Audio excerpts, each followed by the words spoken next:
కార్యక్రమానికి వచ్చేటువంటి అధికారులకి, మన హాస్పిటల్లో ఉన్నటువంటి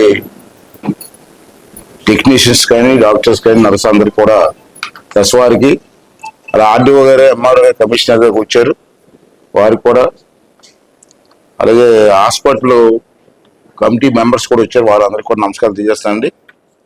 ఇవాళ మంచి కార్యక్రమం. ఈ కార్యక్రమానికి నా చేతుల మీదుగా ప్రారంభించడం చాలా అదృష్టంగా భావిస్తున్నాను. ఎందుకంటే నా జీవితంలో రాజకీయంగా చాలా ఓపెనింగ్ చేశాను, చాలా శంకుస్థాపన కూడా చేశాను. కానీ ఈ కార్యక్రమానికి ఉన్నటువంటి ఆనందం నాకు ఎక్కడా లేదు. నిన్న మన వాళ్ళు వచ్చి నాకు చెప్పినప్పుడు డెఫినెట్గా వస్తానని చెప్పడం జరిగింది. దీనికి ఉదాహరణ చెప్తాను. దీనికి ప్రేరణ ఏంటంటే, మీరందరూ ఏమనుకుంటారు, రాజకీయ నాయకులు అనుకుంటున్నారు. కాదు అమ్మా, సువర్ణ ఎవరో చెప్పు, ఆవిడ చెప్పని నీకెందుకు, నిజమ్మా ఎవరు చెప్పు ప్రేరణ.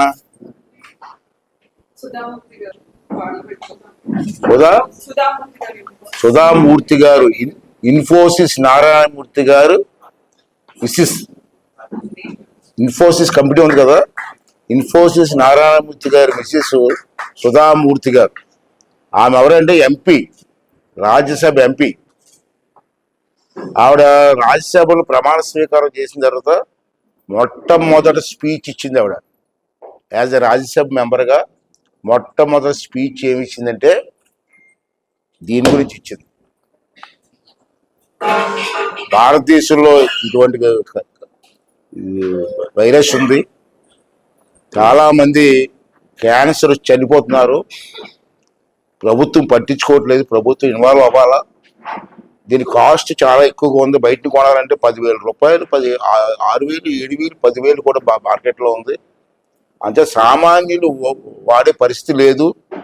అంటే ప్రభుత్వం దీన్ని ఫస్ట్ ప్రయారిటీగా తీసుకోవాలని చెప్పి యాజ్ ఏ ఎంపీ సుధామూర్తి గారు పార్లమెంట్లో మాట్లాడారు. ఇప్పుడు మా రాజకీయ నాయకులు మేమన్నామంటే మేమే చేస్తూ ఉన్నాం, మేం చేయలే. ఆవిడ చెప్పిన మాటలు పూర్తిగా తీసుకొని ఇవాళ భారత ప్రభుత్వం మోడీ గారు కానివ్వండి, ఆ క్యాబినెట్ కానీ సమావేశాలు మాట్లాడి సుధామూర్తి గారు చెప్పినటువంటి వ్యాఖ్యలకు స్పందించి దీనికి మనం ఏదో చెయ్యాలి, చాలామంది చనిపోతున్నారు, క్యాన్సర్ వచ్చని చెప్పి ఆలోచన చేసి బయట మార్కెట్లో కొనుక్కోవాలంటే చాలా 10,000 రూపాయల దాకా ఒక్కొక్క దగ్గర ఒక రేటు ఉంది, డిమాండ్ పెట్టి రేటు పెడుతుంటుంది. అంటే సామాన్యులు కొనుక్కోలేరు. కాబట్టి పిల్లలందరికీ ప్రభుత్వం ఎందుకు చేయకూడదు, ప్రభుత్వం డబ్బుతో అని చెప్పి ఒక ఆలోచన చేసి ఒక మంచి నిర్ణయం, నాకు తెలిసి ప్రభుత్వంలో ఇటువంటి మంచి నిర్ణయం ఫస్ట్ నిర్ణయం అని చెప్పి నేనైతే భావిస్తున్నాను. ఎందుకంటే ఇక్కడ మనకు క్లియర్గా దీంట్లో ఇక్కడ ఎందుకంటే క్లారిటీ ఇవ్వాలని చెప్పి సైలెంట్ కొనమన్నాను. దీంట్లో కొన్ని ఇబ్బందులు ఉన్నాయి. మీరు జనరల్గా హాస్పిటల్కి వచ్చిన ప్రైవేట్ హాస్పిటల్లో, గవర్నమెంట్ హాస్పిటల్లో ఇచ్చిన ట్రీట్మెంట్లు కాదు ఇది. వచ్చిన వాళ్ళందరికీ ఇది పొడిచేసి ట్యాబ్లెట్ ఇచ్చి వెళ్ళిపోమని కుదరదు. మీరు బాగా స్టడీ చేయాల, ప్రతి అమ్మాయిని కూడా స్టడీ చేయాల. ఆ అమ్మాయికి పూర్వం నుంచి ఏమైనా ట్రబుల్స్ ఉన్నాయా లేదా అంటే ఇంజక్షన్ ఇచ్చేటప్పుడు జాగ్రత్త వహించకపోతే ఏదైనా ప్రాబ్లం వస్తే దాన్ని ప్లస్ మీడియా వాళ్ళు ఏం చేస్తారంటే గవర్నమెంట్ ఫెయిల్యూర్ అని రాస్తారు. అంటే ఏ ప్రాబ్లం వచ్చినా గవర్నమెంట్ తోసేస్తారు, ప్రతిపక్ష నాయకులు కానీ ఎవరన్నా. కానీ భగవంతుడు రాసి వస్తే బతుకుతా, అది వేరు. కానీ ప్రతి చిన్న విషయాన్ని ప్రాబ్లంగా క్రియేట్ చేస్తారు. ఇంత మంచి కార్యక్రమం ఒక చిన్న ఇష్యూ కోసం ట్రబుల్ చేస్తే భారతదేశంలో ఉన్న కోట్లాది మందికి నష్టం వస్తుంది. అంటే అది మీకు కేర్ తీసుకునే పర్లేదు, 2-3 రోజులు లేట్ అయినా పర్లేదు. ప్రతి అమ్మాయితో సరదాగా మాట్లాడుతూ వివరాలు తెలుసుకుంటూ ఇంజక్షన్. ఇక్కడ క్లియర్గా ఇన్స్ట్రక్షన్స్ కూడా ఇచ్చాయి నాకు, మీకు కూడా వచ్చి ఉంటాయి, అందరికీ వచ్చి ఉంటాయి ఇన్స్ట్రక్షన్స్. గవర్నమెంట్ ఆఫ్ ఇండియా నుంచి ఇన్స్ట్రక్షన్స్ వచ్చాయి నాకు. మమ్మల్ని కూడా ప్రతి మీటింగ్లో కూడా, ఎక్కడికి వెళ్ళినా ప్రతి మీటింగ్లో కూడా దీనికే ప్రయారిటీ ఇచ్చి మాట్లాడమన్నారు మమ్మల్ని. మేము మాట్లాడతాం కూడా, ఇదే ప్రయారిటీ మాకు, ఈ 4 రోజులు ఇదే ప్రయారిటీ నాకు, ఎక్కడికి వెళ్ళినా ఇదే మాట్లాడతాను. దీంట్లో ఏంటంటే మీరు రాసుకోవాల్సిన పాయింట్స్ రాసుకొని నమ్మ తప్పు లేదు. మీకు హాస్పిటల్లో వచ్చినట్టు నాలెడ్జ్ వేరు, ప్రతి పాయింట్ ఇది కేర్ తీసుకోవాలా, చాలా కేర్ తీసుకోవాలా. దీంట్లో ప్రెస్ వాళ్ళు కూడా దీన్ని హైలైట్ చేయండి, దీన్ని రాజకీయాలు చేయొద్దు. దయచేసి ప్రెస్ వాళ్ళందరినీ కోరుకుంటుంది, దీన్ని రాజకీయాలు చేయొద్దు. మీ పిల్లలకి అవసరం వస్తుంది, మా పిల్లలకి అవసరం వస్తుంది, అంత పిల్లలకి అవసరం వస్తుంది. అంచేత ప్రజల్లో అవగాహన తీసుకురావడం కోసం ట్రై చేయండి 1-2 సార్లు. దీంట్లో ముఖ్యంగా ఏంటంటే 14 సంవత్సరాల నుంచి 15 సంవత్సరాల మధ్య ఉన్న అమ్మాయిలకి గర్భాశయ క్యాన్సర్లు రక్షించడానికి ఇస్తున్న వ్యాక్సిన్. ఇప్పుడే అంత మాట్లాడుకున్నాం. భారతదేశంలో 2 రకాల క్యాన్సర్లు విపరీతంగా ఉన్నాయి. ఒకటి బ్రెస్ట్ క్యాన్సర్. బ్రెస్ట్ క్యాన్సర్ భారతదేశంలో హైయెస్ట్లో ఉంది, కానీ దాని వ్యాక్సిన్ లేదు, మందు లేదు. కానీ దీనికి ఉంది మందు, ఇది సెకండ్ ప్రయారిటీలో ఉంది. ఇప్పుడు ఈ క్యాన్సర్, దీనికి మందు దొరికింది. దీని గవర్నమెంట్ ఆఫ్ ఇండియా ఫ్రీగా ఇస్తుంది కాబట్టి దుర్వినియోగం చేయకుండా అందరు అమ్మాయిలకి ముందుగా హై స్కూల్, నేను మాట్లాడాము, మేము ముందు హై స్కూల్ లెవెల్లో పెడదామని ఇవాళ ఇక్కడ ఓపెన్ చేసాం. నా సజెషన్ ఏంటంటే హై స్కూల్ వాళ్ళందరూ ఇక్కడ రావాలని కష్టం. నేను మాట్లాడినప్పుడు చెప్పాను ఆఫీసులో, హై స్కూల్లోని పెడదాం క్యాంపు. అంటే వాళ్ళు ఏమన్నారంటే వ్యాక్సిన్ కూలింగ్ ఉండాలండి, మరి హై స్కూల్లో అయితే కూలింగ్ చేయడం కావద్దు కదా, అది హాస్పిటల్కి తీసుకొస్తే బాగుంటుందని ఆఫీసులో నాకు సజెషన్ ఇచ్చారు. అది మంచి సజెషన్ కాదు. ఇక నా నియోజకవర్గంలో 24 హై స్కూళ్ళు ఉన్నాయి. 24 హై స్కూల్ పిల్లలకి 14 సంవత్సరాలు 15 సంవత్సరాల పిల్లలకి తీసుకురావాలంటే ఎంతమంది అవుతారో ఎన్ని రోజులు పడుతుంది, జరిగే పని కాదు. అంటే నా ఉద్దేశం ఏంటంటే మీరు అసలు ఆలోచించండి, కలెక్టర్ గారితో మాట్లాడండి, నేను కలెక్టర్ గారు మాట్లాడతాను. హై స్కూల్లోని పెడదాం. బెడ్స్ కావాలా, ఫోల్డింగ్ బెడ్స్ ఉన్నాయి, కావాలతో బెడ్స్ నేను ఏర్పాటు చేస్తాను ప్రతి హై స్కూల్కి. తర్వాత ఫ్రిడ్జ్ ఉండాలి మనకి, కొంచెం బిగ్ సైజ్ ఫ్రిడ్జ్, ఐఎల్ఆర్. ఆ ఫ్రిడ్జ్ కూడా తెప్పిద్దాం. ఒక చిన్న వ్యాన్ పెడదాం. ఆ వ్యాన్లో తీసుకెళ్ళి హై స్కూల్లో ముందు రోజు పెట్టి అక్కడే కూలింగ్ చేసి అక్కడే ఇస్తే ఆ హై స్కూల్ దగ్గరగా అమ్మాయిలు పిల్లలంతా ఉంటారు కాబట్టి అందరూ ఇన్వాల్వ్ అవుతారు. దానికి అయిన ఖర్చు మీరు పెట్టాల్సిన మీకు పెట్టుకుంటే కాలితే ఇది ఇంపార్టెంట్ కాబట్టి అది ఒకసారి ఆలోచన చేయండి, కలెక్టర్ గారితో మాట్లాడండి. అక్కడ హై స్కూల్లో బెడ్స్ కానీ, టిఫిన్స్ కానీ, కాఫీలు కానీ, లేకపోతే ఫ్రిడ్జ్ కానీ అన్నీ కూడా ఏర్పాటు చేద్దాం. అప్పుడు ఎక్కువ మంది దీంట్లో ఇన్వాల్వ్ అవ్వడానికి అవకాశం ఉంటుంది. రెండోది ఏంటంటే ఈ కార్యక్రమం ఈవేళ స్టార్ట్ చేస్తున్నాం. అప్పుడే కొన్ని ఏరియాలో నిన్నే స్టార్ట్ చేశారు, కొన్ని జిల్లాల్లో. మనం ఇప్పుడు స్టార్ట్ చేస్తున్నాం.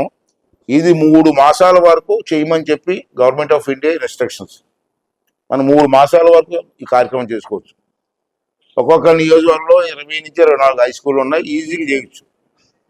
రోజుకి వారానికి 2 హై స్కూల్ పెట్టుకుని అయిపోతుంది. మూడోది ఏంటంటే ప్రైవేట్ హాస్పిటల్లో ఈ వ్యాక్సిన్ తీసుకుంటే ఖర్చు చెప్పిన 10,000 అవుతుంది. బయటని వ్యాక్సిన్ కొనాలంటే 10,000, 6,000, 7,000 రకరకాలు ఉన్నాయి. 10,000 అంటే మనం ఫ్రీగా ఇస్తున్నాం కాబట్టి విలేజర్స్ కానీ ప్రజలు కానీ వాళ్ళ పిల్లలకి బయటని కొనుక్కోలేని పరిస్థితుంది కాబట్టి ఈ హాస్పిటల్కి వచ్చి వేసుకుంటే బాగుంటుందని చెప్పి నా తాలూకు సూచన. మాత్రం వ్యాక్సిన్ వేయకూడదు. మీ పిల్లలకి వ్యాక్సిన్ ఇచ్చినప్పుడు నేను తిన్నావా లేదని అడగాలి. ఖాళీ కడుపుతో వ్యాక్సిన్ వేస్తే కొంచెం ఇబ్బంది పడతారని చెప్పి దీంట్లో రాశారు. తర్వాత వయసు నిర్ధారణ. ఇప్పుడు ఇందాక మా అమ్మ వచ్చింది, మా అమ్మ ఆ పిల్లతో ఎప్పుడు చూశాను. మీ అమ్మాయి వయసు ఎంత అంటే రెండు వయసులు చెప్పింది ఒక అమ్మాయికి. అంటే ఆవిడకి తెలియదు కదా, ఈజ్ నాట్ ఎడ్యుకేటెడ్.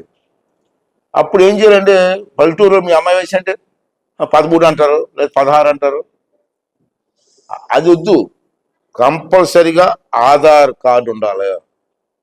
మీ డాక్టర్లు వ్యాక్సిన్ ఇస్తాడు, ఆధార్ కార్డులో వయసు చూసే వ్యాక్సిన్ వేయండి.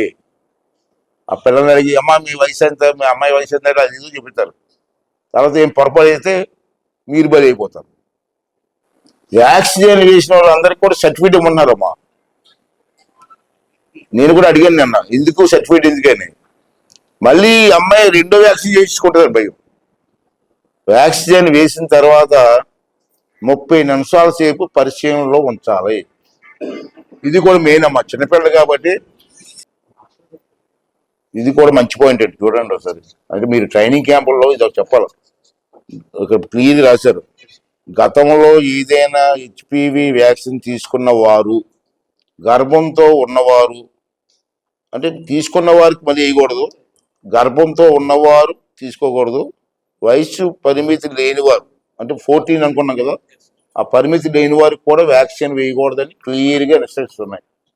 అది కూడా మనం పాటించుకోవాలి. ఈ మధ్య తీవ్ర అనారోగ్యానికి గురైన అమ్మాయిలకు, వారు కోలుకునే వరకు అనారోగ్యంతో ఉన్న అమ్మాయిలు, ఆ వయసు అమ్మాయిలు అనారోగ్యంతో ఉన్నవారు తీవ్రంగా ఉంటే వాళ్ళకి కూడా వ్యాక్సిన్ ఇవ్వద్దని చెప్పి ఒక సూచన చేశారు. అంటే ఈ వచ్చిన జనంలో మనిషి ఒక 5 నిమిషాలు వాళ్ళతో మాట్లాడి చేస్తే ఏ తప్పులు జరగవు, ఎవరి ప్రాణాలకు హాని ఉండదు. కనుక 14 నుండి 15 సంవత్సరాల మధ్య ఉన్న అమ్మాయిలు అందరూ కేంద్రం మరియు రాష్ట్ర ప్రభుత్వం గర్భాశయ కమిటీ క్యాన్సర్ కాకుండా ఉచితంగా ఇస్తున్న ఈ వ్యాక్సిన్ను తీసుకొని వారి ఆరోగ్యం సురక్షితంగా ఉంచుకోవాలని కేంద్ర రాష్ట్ర ప్రభుత్వాలు కోరుతున్నాయని చెప్పి నోటు.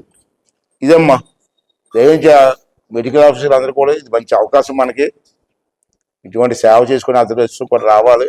అది అందరికీ రాదు, మాకు చెయ్యాలని చేయలేం.